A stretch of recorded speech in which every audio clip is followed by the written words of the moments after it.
जय जय रघुवीर समर्थ। तये द्रुपदी कारणे लागवेगे, त्वरे धावतो सर्व सांडूनि मागे। कली लागी झाला असे बौद्ध मौनी, नुपेक्षी कदा देवभक्ताभिमानी।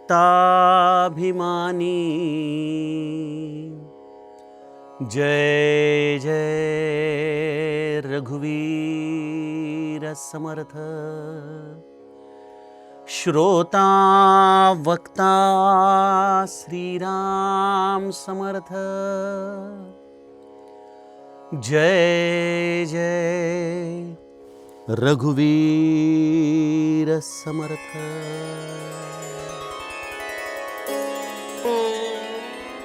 श्रीराम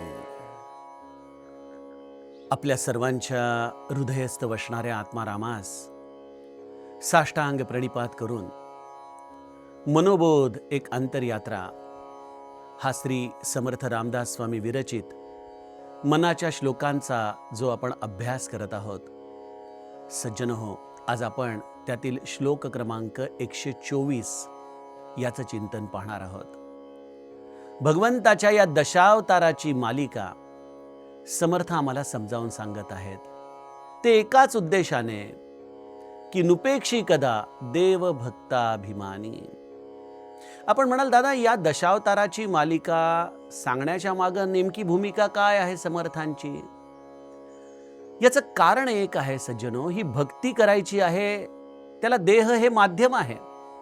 ठीक आहे, आपण पूजा अर्चा कराल, वेशभूषा कराल, परंतु एक लक्षात घ्या, भक्ती ही निश्चितपणे वास करते ही मानवी मनामध्ये, आणि मन हे जोपर्यंत भक्तीला लीन होत नाही, संलग्न होत नाही, तोपर्यंत हे मंथुनी नवनीता तैसे घे अनंता, वाया व्यर्थ कथा सांडी मार्ग।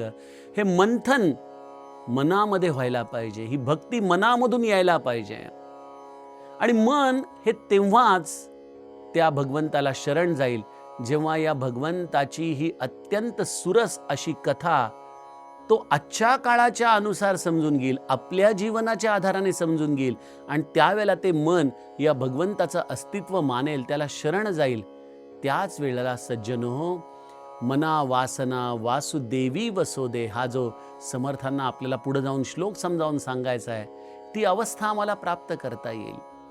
अन्यथा मन तर निरंतर वासनांनी लिप्त आहेच, या दृश्यातल्या अनेक भोगांमध्ये हे मन लिप्त आहे। या मनाला भगवंताकडे वळवण्यासाठी त्याचं हे महात्म्य समर्थ अत्यंत प्रदीर्घतेने आम्हाला सांगत आहेत। 7 अवतारांची कथा आपण आतापर्यंत ऐकली। मत्स्य, कूर्म, वराह, नृसिंह, वामन, त्याच्या पश्चात आलेलं हे परशुराम, आणि मागच्या श्लोकामध्ये आपण जाणलेलं प्रभू रामचंद्र, अशा या 7 अवतारांची मालिका आपण अत्यंत प्रदीर्घतेने विस्ताराने समर्थ कृपेने बघितली। आज याच मालिकेमध्ये समर्थ आम्हाला भगवंताचा 8वा अवतार, अर्थातच या श्रीकृष्णाचं चरित्र, त्यामधल्या एका प्रसंगाच्या आधाराने समजावून सांगतायत। कुठला प्रसंग आहे? श्रीकृष्णाने द्रौपदीचं केलेलं हे रक्षण। बघा, हा श्रीकृष्ण अवतारामध्ये अवतार घेतो। ते मराठी भावगीत आहे ना, एकाच या जन्मी जणू फिरुनी नवी जन्मे नमी, त्याप्रमाणे हा नटखट गोपाळ न जाणे किती अवतार त्या एका अवतारामध्ये घेतो, याची गणतीच नाही। पण या विशिष्ट या श्लोकाच्या आधाराने जर विचार केला तर द्रौपदीच्या लज्जा रक्षणासाठी श्रीकृष्णाने इथं वस्त्र अवतार घेतलेला आहे, वस्त्र रूपाने तो तिथं धावून आलेला आहे। किती सुंदर कथा, किती सुंदर चरित्र श्रीकृष्णाचं आहे। तये द्रुपदी कारणे लाग वेगे। ही द्रौपदी खरं तर श्रीकृष्णाच्या चरणांची दासी, त्याची सखी, त्याच्या अत्यंत हृदयाशी संलग्न असलेली ही द्रौपदी, पांडवांशी तिचा विवाह झाला। पांडवांच्या असलेल्या एक प्रकारे अविवेकामुळं हस्तिनापुरामध्ये या कौरवांकडून हे पांडव नागवले गेले. शकुनी मामाने केलेल्या धूर्त चालींमध्ये हे पांडव वाहवत गेले. पण मला कधी कधी आश्चर्य वाटतं की इथं धर्मराज आहेत, असा हा इथं युधिष्ठिर असताना देखील तो आपला विवेक कसा बरं गमावून बसला असेल. खरोखर द्यूत हे मनुष्याचा विवेक कशा पद्धतीने गमावतो, एखादा अत्यंत धर्मशील मनुष्य देखील कशा पद्धतीने भ्रष्ट होतो, याचं हे द्यूत हे अत्यंत उत्तम उदाहरण आहे. लोक म्हणतात ना, आम्ही कधीतरी थोडंसं वाटतं म्हणून जुगार खेळतो. सज्जनो, हा थोडंसं वाटणं जे असतं ना, ते कधी एखाद्या मोठ्या प्रमादाला कारणीभूत ठरेल हे आपल्याला सांगता येत नाही. आजच्या काळामध्ये बघा, जुगार देखील कलियुगाची कशी, म्हणजे बघा, केवळ देवताच अवतार घेऊन येतात असं नाही बरं का, असुर देखील अवतार घेऊन येतात. मला वाटतं जुगार देखील वेगवेगळी रूप धारण करूनच येतो ना आजच्या काळामध्ये. सहज बोलता बोलता आपल्याशी मित्र आपल्याला म्हटलं, हा माझा संवाद आहे आपल्याशी, मी काय अभ्यास आणि काय चिंतन करणार. पण बघा, आजच्या काळामध्ये अनेक डिजिटल गेम्स आलेले आहेत. त्या डिजिटल गेम्समध्ये तुमचं बँक अकाउंट तुम्ही लिंक करता आणि ते डिजिटल गेम तुम्हाला असे काही मोहामध्ये पाडता की तुमचं इकडं बँक अकाउंट रिकामं होत राहतं. करोडो रुपयाची अभिलाषा दाखवली जातात, स्वप्न दाखवली जातात आणि त्या करोडोंच्या पायी आपला संसार मातीमोल करणारे अनेक जीव आपल्याला आजच्या काळामध्ये दिसतात. केवळ हा द्यूत सारीपाटावरच खेळला जातो असं नाही, केवळ पत्त्यांच्या आधारानेच खेळला जातो असा नाही. मनुष्य अनेकदा अविवेकी निर्णय घेऊन देखील आपल्या जीवनाचा जुगारच खेळत असतो की नाही. असे हे द्यूत मनुष्याच्या धर्मशील वृत्तीला अनितीमध्ये ढकलतात आणि मग तिथं असा युधिष्ठिर, जो खरं तर सत्यवचनी आहे, धर्मशील आहे, तो देखील अविवेकी होऊन जातो आणि तो द्यूतामध्ये काय काय हरतो. आपली सगळी संपदा तर हरतोच, राज्य हरतो, आपली भावंड हरतो आणि त्यानंतर आपली शेवटी पत्नी देखील जो पणाला लावतो. हा आहे अविवेक, जो या धर्मराजाकडून झाला खरा. आणि इथं द्रौपदीची काही चूक नाहीये. या द्रौपदीला कल्पना देखील नाही की असं काही घडतंय. आणि जेव्हा द्रौपदी देखील हारते, त्यावेळेला दुर्योधन दुःशासनाला म्हणतो, जा त्या दासीला घेऊन ये, माझ्यावर हसली होती ना. आज तिला खऱ्या अर्थाने चांगला धडा शिकवतो.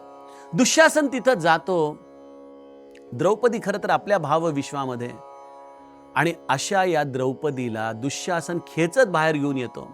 वर्णन तर असं केलं जातं की द्रौपदीचे अत्यंत सुंदर केस, त्या केसांना धरून फरफटत दुःशासन द्रौपदीला त्या भर सभेमध्ये घेऊन येतो.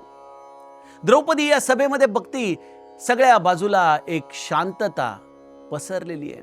आपल्या पतिदेवतांकडे ती पहिल्यांदा पाहते. सगळे पती लज्जेने चूर होऊन, अपमानित होऊन, मान खाली घालून बसलेले आहेत. ज्या पतीने खरं तर आपल्या पत्नीचं रक्षण करणं हे क्रमप्राप्त आहे, असे हे द्यूतामध्ये हरलेले, खऱ्या अर्थाने निर्बल झालेले पांडव. द्रौपदी पतींचा असलेला आसरा सोडून देते, पण तिला वाटतं की आपले तर समोर प्रत्यक्ष भीष्म पितामह बसलेले आहेत. भीष्म पितामहांकडे ती पाहते. भीष्म पितामह देखील हस्तिनापूरशी बांधील आहेत. त्यांना सगळं पटतंय की हे सगळं चुकीचं चालू आहे, पण हस्तिनापूरचा राजा कोण आणि त्याच्याशी आपली निष्ठा राखणं, खरोखर ही कुठली निष्ठा आली. आजच्या काळातही आपण बघतो की अनेकदा पक्षश्रेष्ठी काहीतरी चुकीचे निर्णय घेतात, पण पक्षश्रेष्ठींना विरोध करायचा नाही, पक्षनिष्ठा दाखवायची. यासाठी अविवेकी गोष्टींना अनेक बुद्धिजीवी देखील बऱ्याचदा पाठिंबा देतात. भीष्म पितामहांनी देखील मान खाली घेतली. तीच अवस्था द्रोणाचार्यांची, तीच अवस्था कृपाचार्यांची. आपल्या सासऱ्यांकडे पाहतीये. धृतराष्ट्र केवळ देहाच्या चक्षुंनी आंधळा नव्हता, तो ज्ञान चक्षुंनी आंधळा होता, तो विवेक चक्षुंनी आंधळा होता. आपल्या मुलांवरती केलेल्या संस्कारांमुळं त्याला असं वाटत होतं की आपली मुलं आपल्या शब्दाबाहेर नाहीत, पण त्यामुळं मुलं जे काही करतील तेच त्याला बरोबर वाटू लागलं होतं. द्रौपदी सगळ्यांकडे पाहतीये आणि तिचे एक एक आधार तुटू लागले. आणि मग तिने श्रीकृष्णाचा एकमेव आधार आपल्या हृदयामध्ये जाणला आणि आपल्या श्रीकृष्णाचा मनोमन धावा द्रौपदी करू लागली. तये द्रुपदी कारणे लाग वेगे. द्रौपदीचा हा धावा ऐकताच श्रीकृष्णाच्या अंतःकरणामध्ये या आपल्या भक्ताच्या रक्षणासाठी उमाळा आला. माहीत नाही त्यावेळेला तो कुठं असेल. कदाचित द्वारकेमध्ये एखाद्या सुंदर सिंहासनावरती तो बसला असेल, कदाचित भोगांमध्ये असेल, पण असा श्रीकृष्ण तये धावतो सर्व सांडूनी मागे. तो जे काही करत असेल ते सगळं त्याने सोडलं आणि तो द्रौपदीच्या रक्षणासाठी वस्त्ररूपाने धावू लागला. ही भगवंताची चेतना. मी आपणास म्हटलं ना की श्री ब्रह्मचैतन्य महाराज म्हणतात त्याप्रमाणे ते कुठल्या रूपात येतील हे आपल्याला सांगता येत नाही, पण तो भगवंत येतो आपल्या भक्ताच्या अभिमानासाठी, काकुळतीसाठी. द्रौपदी श्रीकृष्णाचा धावा करतीये आणि इकडं श्रीकृष्ण वस्त्र रूपाने येतोय. दुःशासन द्रौपदीच्या वस्त्रांना तिच्यापासून हिरावून घेण्याचा प्रयत्न करतो. तिची लज्जा तिला निर्वस्त्र करून हिरावून घेण्याचा प्रयत्न करतोय. पण इथं श्रीकृष्ण अनंत वस्त्रांच्या आधाराने तिच्या लज्जेचं रक्षण करतोय. त्वरे धावतो सर्व सांडूनी मागे. अशा या श्रीकृष्णाचं हे विलक्षण चरित्र, एका अबलेचं रक्षण करणारं हे चरित्र. कली लागी झाला असे बौद्ध मौनी. असा हा भगवंत त्रेतायुगामध्ये रामराया झाला, द्वापार युगामध्ये श्रीकृष्ण झाला आणि कली लागी झाला असे बौद्ध मौनी. कलियुगामध्ये हा बौद्ध मौनी झालेला आहे. अनेक या बौद्ध मौनी शब्दाचे अर्थ लोक आपापल्या पद्धतीनुसार काढतात. कोण खरं कोण खोटं आपल्याला यामध्ये पडायचं नाही. तुम्ही भगवंताच्या कुठल्या तरी अवताराला मानताय, त्याच्यावरती विश्वास ठेवताय, हा भाग त्यामधला महत्वाचा आहे. एक बौद्ध धर्माचा संप्रदाय असं मानतो की हा 9वा अवतार म्हणजे प्रत्यक्ष बुद्ध आहे आणि ते त्याच्या पद्धतीने वर्शिप करतात, प्रार्थना करतात. ठीक आहे, परंतु आपल्या या सनातन संस्कृतीमध्ये बघा, आम्हाला बुद्धाच्या बद्दल मनामध्ये विलक्षण आदर आहे, त्याच्याबद्दल आम्ही नित्य नतमस्तक आहोत. पण इथं त्याच्या अनुयायांनी हा जो केलेला एक प्रकारे अप्रचार आहे की बुद्ध हाच जणू काही या सगळ्याचा जनक आहे, या संस्कृतीचा जनक आहे आणि त्याच्यानंतर या सगळ्या देवतांचं निर्माण झालं, या सनातन संस्कृतीचं निर्माण झालं, ती वस्तुस्थिती नाही. बुद्ध आणि बौद्ध याच्यामध्ये फरक आहे. काही सनातन संस्कृतीच्या नुसार बलराम हा जो श्रीकृष्णाचा भाऊ होता त्याला देखील हे स्थान दिलं जातं. ते बरोबर का चूक हे ज्याचं त्याला माहिती. आपल्याला तर सगळ्यांच्या बाबतीमध्ये आदर आहे, वंदन आहे. पण कली लागी झाला असे बौद्ध मौनी याचा अर्थ मला गुरुकृपेने असा वाटतो की जो खरा शहाणा आहे, बौद्ध म्हणजे जो खऱ्या अर्थाने जाणता आहे, तो मौन धारण करून निरंतर नामामध्ये राहतो. कारण कलियुगामध्ये नाम हेच भगवंताचं रूप आहे आणि हे रूप निरंतर तुम्हाला सहवास देऊ शकता. असं हे नाम जर तुम्ही पोटतिडकीने घ्याल तर त्या नामामधूनच भगवंताचा अवताराची प्रचिती तुम्हाला येऊ शकते. ज्याप्रमाणे प्रत्येक अवतारात भगवंताने त्याच्या भक्तांचं रक्षण केलं, त्याप्रमाणे हे नाम देखील जेव्हा तुम्ही काकुळतीने घेता तेव्हा ते नाम देखील त्या भक्ताचं रक्षण करणारं ठरतं. आपण म्हणाला आम्ही नाम घेतो, पण आम्हाला तर कधी त्याचा प्रचितीचा भाग कळत नाही. सज्जनो, त्या नामामध्ये तुम्हाला द्रौपदीप्रमाणे त्याचा अनन्यहून धावा करावा लागतो. आम्हाला नाम घ्यावंसं वाटतं, पण आम्हाला केवळ नामच या सगळ्या कलियुगामध्ये माझा तारणहार आहे याची आमच्या मनामध्ये विश्वास नाही. आम्ही देखील द्रौपदीप्रमाणे प्रत्येक गोष्टींचे आधार बघतो. कदाचित पांडवांप्रमाणे आम्हाला आमचा पैशाचा आधार वाटतो. आम्हाला भीष्म पितामहांप्रमाणे आम्ही आजपर्यंत झालेले संस्कार, घरातले ज्येष्ठ यांचा आधार वाटतो. आम्हाला धृतराष्ट्राप्रमाणे आंधळ झालेल्या आजच्या काळातल्या धर्माच्या व्याख्या आधार वाटतात. नाही, यापैकी कोणीही तुमच्या मदतीला येऊ शकत नाही. जेव्हा तुम्ही सगळे पाश सोडून नामाच्या आधाराने भगवंताला हाक माराल ना अनन्य भावनेने, त्यावेळेलाच तो भगवंत तुमच्यासाठी धावून येऊ शकतो. हा पुण्यांश त्याच वेळेला तुमच्यामध्ये प्रगट होऊ शकतो. द्रौपदीच्या बाबतीमध्ये एक फार सुरस कथा श्री ब्रह्मचैतन्य महाराज गोंदवलेकर सांगतात. द्रौपदी म्हणते, श्रीकृष्णा, ज्या वेळेला मी तुला धावा केला त्यावेळेला तू आलास हे ठीक आहे, पण त्यावेळेला का नाही आला ज्यावेळेला दुःशासनाने माझ्या केसांना धरत मला फरफटत या राजसभेमध्ये आणलं, का तेव्हा नाही आलास? श्रीकृष्णाची ती सखी असल्यामुळं तिला तो अधिकार होता विचारायचा. श्रीकृष्ण म्हणाला, अगं मी त्यावेळेला तिथंच होतो, मग थांबवलं का नाहीस? थांबू कसं? तुला तर आधार वाटत होता आपले पांडव आपल्याला वाचवतील, भीष्म पितामह वाचवतील, तुला आधार वाटत होता धृतराष्ट्र वाचवतील. जेव्हा तुझे सगळे आधार संपले ना, त्याच वेळेला मी प्रगटलो. मी तर खरं तिथंच होतो. सज्जनो, नामाचं देखील तसंच आहे, तो भगवंत देखील तिथंच आहे. पण आम्हाला जेव्हा सगळे आधार सुटून त्याचाच एकमेव आधार वाटू लागेल, त्यावेळेला नामामध्ये भगवंताची प्रचिती आम्हाला कळेल. कली लागी झाला असे बौद्ध मौनी, असा तो मौन रूपामध्ये असलेला बौद्ध तो जाणता तुमच्या नामाच्या अनन्यतेमध्ये प्रगटतो. तो श्रीकृष्ण तुमचं त्यावेळेला कुठल्या तरी वेगवेगळ्या रूपाने येऊन तुमचं रक्षण करतो.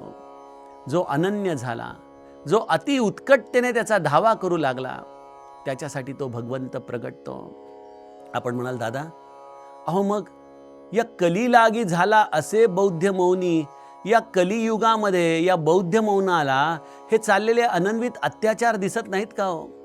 खरोखर जसं द्रौपदीवरती हे संकट आलं, तसे दुःशासन आणि दुर्योधन हे केवळ कौरवांच्या कुळामध्येच होते असं नाही.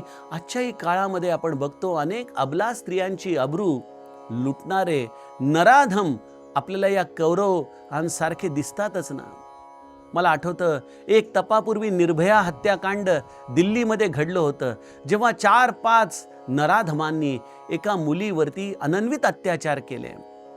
कधी कधी असं वाटतं, अरे देवा, कुठं होतास तू, कुठं होतास तू? सज्जनो, हा भगवंत या कलियुगाच्या महिमेप्रमाणे आहे खरं इथं, पण तो मौन धारण करून बसलेला आहे. त्यामुळं तो तिथं सगुण अवतारामध्ये धारण होऊन आपली रक्षा करायला येत नाही. पण जो कोणी या कलियुगामध्ये त्याच्यावरती अनन्य भावाने श्रद्धा ठेवतो, जो केवळ केवळ आणि केवळ त्याच्याच आधाराने जगतो, त्याच्यासाठी हा मौनी राहू शकत नाही. त्याच्यासाठी त्याला प्रगट व्हावंच लागतं. त्याच्यासाठी त्याचं रक्षणकारच त्याला व्हावं लागतं. त्याच्यासाठी त्याचा तारणहार होऊन हा भगवंत प्रगटतो. तिथं त्याला आपलं मौन सोडावं लागतं.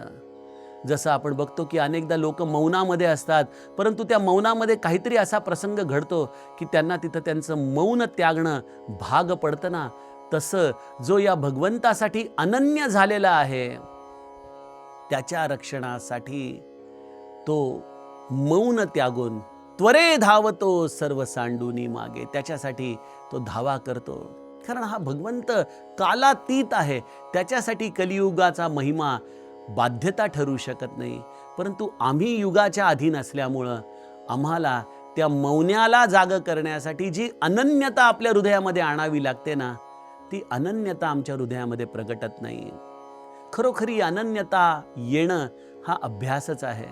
आपण नाम घ्यायला लागा. जीवनामधल्या प्रत्येक गोष्टीचा आधार हा खऱ्या अर्थाने किती सावलीसारखा आपल्या आयुष्यामध्ये आहे हे जाणून घ्या. आम्हाला पैशाचा आधार वाटतोय?